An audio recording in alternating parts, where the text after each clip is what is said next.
doing good. Today, I'm going to refresh your knowledge on the Renaissance, the rebirth of science and culture.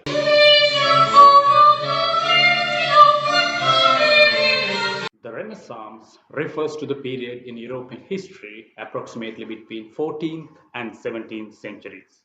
It bridged periods of Middle Ages and modern history, and depending on the country, overlaps with the early modern, Elizabethan, and Restoration periods. The Renaissance mostly reminds of Italy, where it began, though countries such as Germany, England, and France went through many of the same cultural changes and phenomena. Renaissance comes from the French word for rebirth. Thinkers sought to revive some major disciplines during Renaissance, include astronomy, humanist philosophy, the printing press, vernacular language in writing, painting and sculpture technique, world exploration, and in the late Renaissance, Shakespeare's works.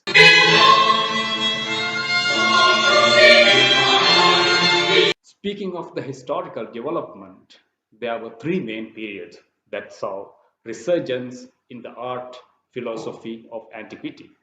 The Carolingian Renaissance in 8th and 9th centuries, the Ottonian Renaissance, which developed during reigns of emperors Otto I, II, and III during 10th century, and the 12th century Renaissance was especially influential on the later Renaissance. Classical Latin texts and Greek science and philosophy began to be revived on a larger scale. The Crusades made Europeans to encounter advanced Middle Eastern civilization which thrive cultural fields. The fall of Byzantine and Roman empires at the hands of Ottomans also helped bringing classical texts with them. The 14th century plague, known as the Black Death, helped set the stage for political upheaval in Florence. Conflict in Spain between Moors and Christians, which is known as Reconquista, also caused many academics to escape to Italian city-state of Florence. Many historians consider Florence to be the Renaissance birthplace. The Medici family moved to Florence, becoming patrons of artists, was a popular way for such newly powerful families to demonstrate their wealth. Especially Cosimo de' Medici and his grandson Lorenzo de' Medici were respected by people for their contributions to the Renaissance.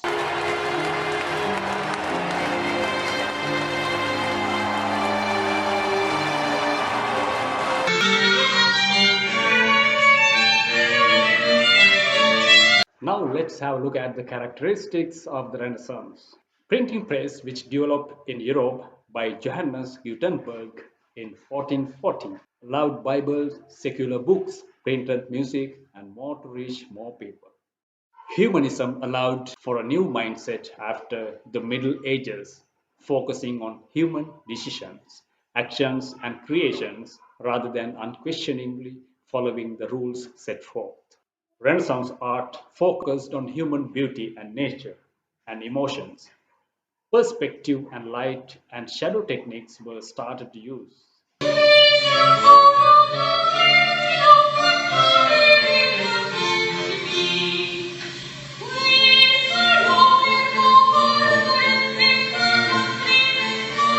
Renaissance resulted in the invention of harpsichord and violin family.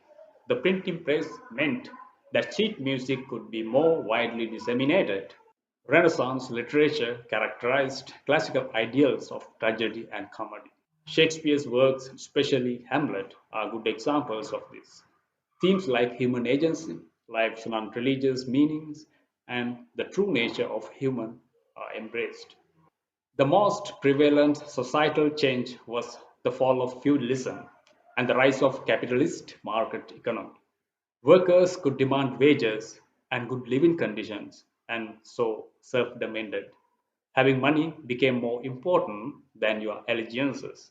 Rise in Renaissance humanism changed society's approach to religion and wanted to eliminate practices such as nepotism and selling of indulgences. Perhaps most importantly, the invention of the printing press. People read and learn the lessons of scripture leading to the evangelical movement, which emphasized the importance of the scriptures rather than the institutional powers. Thirsty to learn more about the world, explorers sailed off to chart new lands. Columbus discovered the New World in 1492, and Ferdinand Magellan became the first person to successfully circumnavigate the globe in the early 16th century.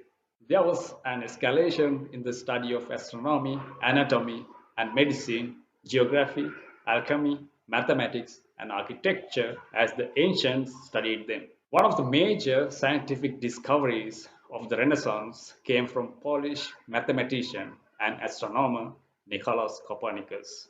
In the 1530s, he published his theory of heliocentric solar system.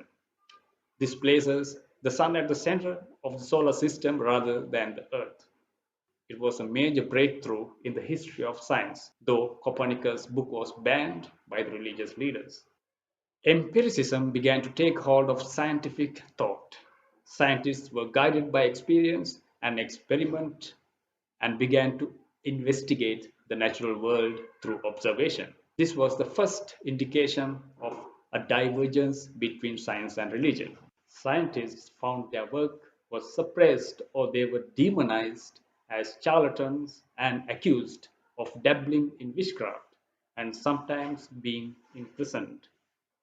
Galileo Galilei was a major Renaissance scientist, persecuted for his scientific experiments, who improved the telescope, discovered new celestial bodies, and found support for a heliocentric solar system. The Renaissance was a time of transition from the ancient world to the modern and provided the foundation for the birth of the Age of Enlightenment. The development in science, art, philosophy, and trade, as well as technological advancements like the printing press, left lasting impressions on society and set the stage for many elements of our modern culture.